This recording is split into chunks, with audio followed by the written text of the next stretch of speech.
सरकारले नेपाल विद्युत प्राधिकरणका कार्यकारी निर्देशक कुलमान घिसिङलाई पदबाट हटाएको छ। यस न्युजहरु त हजुरहरु सबैजनाले सुनिरहनु भएको होला है। यो न्युज सुनिरहँदाखेरि म चाहिँ चुप बस्नै सकिन। कसकै राम्रो मान्छेहरुको मनमा शान्त भएन होला कुलमानलाई हटाउँदाखेरि, किनकि यहाँ राम्रो मान्छे टिक्नै दिइदैन। मैले भने नि, सत्यता बोल्ने मान्छे र राम्रो गर्छु भनेर आएको मान्छेलाई खुट्टा तानेर हुन्छ कि उसलाई दुनिया लालछना लाएर हुन्छ कि उसलाई पछार्नै पर्छ, सडकमा ल्याउनै पर्छ, रोडमा ल्याउनै पर्छ हैन त। हाम्रो सरकारको दमन कतिसम्मको हुन्छ भन्ने कुरा। र प्रचण्ड सरकार हुँदाखेरि कहिले पनि कोहीको बारेमा पनि बोल्दाखेरि कसैलाई पनि साइबर केस लागेको पनि थाहा भएन मलाई। आफै सरकारमा हुँदाखेरि पनि सरकारको खुलेर हामीले आलोचना गर्न पाउँथ्यौँ र खण्डन विखण्डन गर्न पाउँथ्यौँ। र यतिसम्मको दमन अहिले केपी शर्मा ओली प्रधानमन्त्री भएपछि यतिसम्मको दमन भयो कि मान्छेलाई केही बोल्यो कि साइबर केस। जनताको माग र डिमान्ड के हो भनेर बुझ्नपट्टि त कहाँ हो। अझ कोही बोल्यो भने कुना काप्चाबाट सीसी क्यामेराबाट हेरेर त्यसलाई पक्रिनेतिर लागिरहेछ सरकार। र यो कतिसम्मको न्याय हो, कतिसम्मको अन्याय हो, यो जनताले सबै कुराहरूमा बुझिसक्नु भएको छ, निहालिसक्नु भएको छ। र म यो न्युज आउँदाखेरि चाहिँ म चुप बस्न सकिनँ, किनभने म एउटा नितान्त व्यक्ति हो। मलाई राम्रो मान्छे चाहिएको हो। मलाई यो देशमा सुशासन र समृद्धि चाहिएको हो। यो देशमा राम्रो विधिको शासन चाहिएको हो। त्यसकारण म बोले। म कसैको स्वार्थको लागि बोलेको होइन। यो देश राम्रो होस् भन्नको लागि बोलेको, किनकि यो देशको नागरिक हुँ। मैले पनि बोल्न पाउने अधिकार छ। त्यसकारणले गर्दाखेरि कुलमानलाई हटाउन पर्ने के थियो?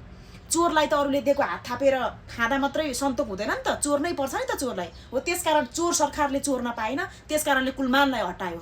कोही पनि खुसी छैनौँ, हामी जस्ता व्यक्तिहरू कोही पनि खुसी छैनौँ कुलमानलाई हटाएको कारणले गर्दा। बुझ्नुभयो नि? कुलमानलाई छोयो बिजुली बल्छ, कुलमानलाई हटायो आगो बल्छ अब नेपालमा। बुझिराख, किनकि यहाँ राम्रो मान्छे टिक्नै दिइँदैन।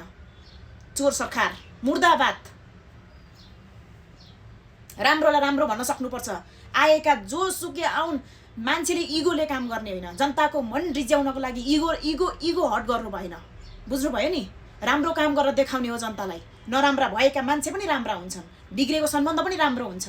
त्यसकारणले गर्दाखेरि इगो लिएर काम गर्ने होइन सरकार। राम्रोलाई राम्रो भन्न सक्नुपर्छ। युवा होस्, राजा होस्, जो कोही आए पनि राम्रोको लागि आएको छ भने एक्सेप्ट गर्न सक्नुपर्छ, फाल्न होइन। सधैँभरि तिमीहरूको मात्रै कति दिन टिक्दो रहेछ हेर्छौँ हामी पनि हेर्छौँ। स्वार्थले बनेको सरकार हो यो। स्वार्थले बनेको सरकार हो यो। दुई तिहाईको सरकार स्वार्थले बनेको हो। कुनै पनि मतदाताले मत दिएर आँखामा आँखा जुदाएर प्रतिस्पर्धा गरेर गएको सरकार होइन। त्यसकारणले गर्दा कुलमानलाई हटाएर राम्रो काम गरेनौ सरकार, किनकि चोरलाई चोर नै पर्छ। राम्रोलाई राम्रो, नराम्रोलाई नराम्रो भन्न पाउने खुलेर अधिकार छ। नत्र गणतन्त्र हटा। गणतन्त्र भनेको के हो भन्ने कुरा त्यो आफूलाई पनि थाहा होला। राम्रोलाई राम्रो, नराम्रोलाई नराम्रो भन्न पाउने, आलोचना गर्न पाउने जनताको पनि हक अधिकारको कुरा भित्र पर्छ। स्वतन्त्रता रे, कस्तो खालको स्वतन्त्रता हो यो? केही बोल्नै नहुने साइबर केस पर्ने। कसको मान्छे ज्यान मारेको मान्छेहरू सदनमा छन्। एउटा सामान्य मान्छेले केही बारेमा चित्त नबुझेर बोल्दाखेरि साइबर केस पर्छ यो हाम्रो नेपाल जस्तो देशमा। कहीँ देख्नु भएको छ यस्तो रणनीति गर्ने राजनीति? कहीँ देख्नु भएको छ? सरले पढाइरहँदाखेरि केपी शर्मा ओली प्रधानमन्त्री छन् भनेर पढाउनुहुन्छ, इक्जाम दिने बेलामा शेरबहादुर देउवा प्रधानमन्त्री भइसक्नु भएको हुन्छ। कस्तो खालको राजनीति हो यो नेपालमा? राजनीतिको ठाउँमा राजनीति गर्न आएकाहरू, एउटा पाइल चप्पड पड्काएर आएकाहरू अहिले आकाशमा उडेर हिँड्छन्। भ्रष्टाचार गरेको होइन होला? एउटा महिनामरि कटौती स्यालेरी खाएर यति छिटो प्रगति हुन्छ? वर्षौँदेखि जुगौँदेखि केपी शर्मा ओलीले यो देशको लागि प्रधानमन्त्री बन्नुभयो। यो देशको लागि यति धेरै प्रधानमन्त्री भएर यति धेरै राजनीतिकमा टाइम बिताउनु भयो, समय दिनुभयो। के पायौँ त हामी आखिरी जनताले? पायौँ चाहिँ के हामीले? न राम्रो स्कुल छ, न राम्रो हस्पिटल छ, न केही राम्रो रोजगारी छ चाहिँ के? मैले पटक भन्ने कुरा यही हो।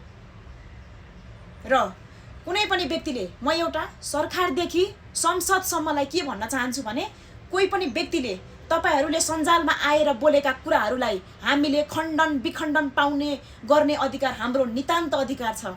त्यसकारण तपाईहरूले न्युजमा बोल्नुभएका कुराहरू, कसैमा इन्टरभ्यू मार्फत बोल्नुभएका कुराहरू, कोही पनि केही न्युज मार्फत आएका कुराहरू, कुनै पनि क्यामेराको अगाडि बोल्नुभएको कुरा, क्यामेराको अगाडि फेस गर्नुभएको कुराहरू चाहिँ जनताले सुनिसके पछाडि नेगेटिभ र पोजिटिभ दुवै आफ्नो कन्भर्सेसन राख्न पाउने अधिकार नितान्त छ। आफ्नो राय सल्लाह राख्न पाउँछन्। बुझ्नुभयो नि? कुराकानी गर्न पाउँछन्, खण्डन विखण्डन गर्न पाउँछन्। त्यस कारणले कसैलाई पनि दमन गर्ने होइन।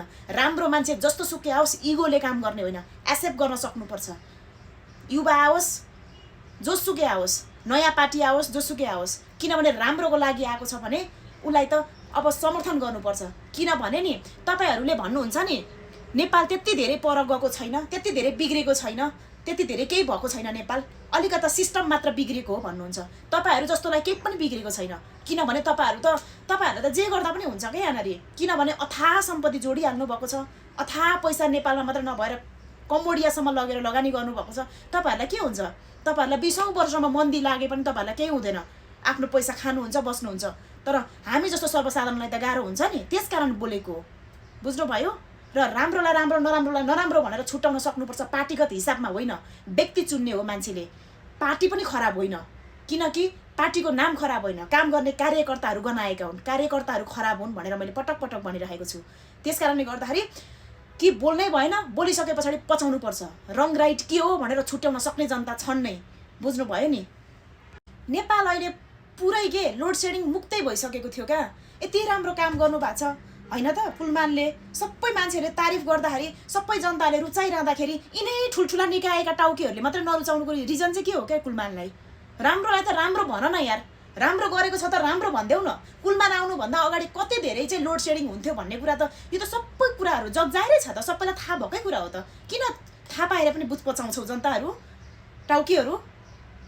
प्लिज, म कसैको पनि एउटा दाना पानी खाएर बोलेको होइन, कसैको केही खाएर बोलेको होइन।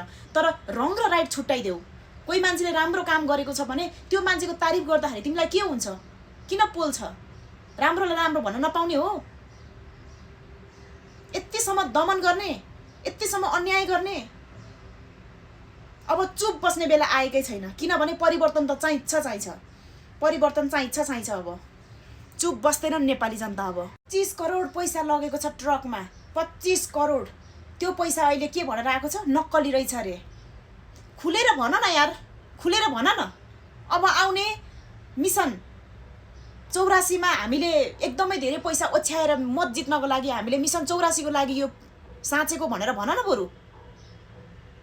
जनता त्यति धेरै लाटा छैनन् क्या, खुलेर भन्देऊ। हामीले मिसन 84 को लागि हामीले यो पैसा साँचेको हो भनेर भन्देऊ न, हामीले गाँठ बाँधेको हो भनेर भन न। सरकार त्यति भन्न सक्दैनौ? सोधा साधा जनताहरूलाई बुझाइदेऊ त। राम्रोलाई राम्रो भन्न नसक्ने, नराम्रोलाई नराम्रो भन्न सक्नुपर्छ। अन्यायमा मरेका मान्छेलाई, साँच्चीकै अन्यायमा परेका मान्छेलाई न्याय दिन सक्नुपर्छ।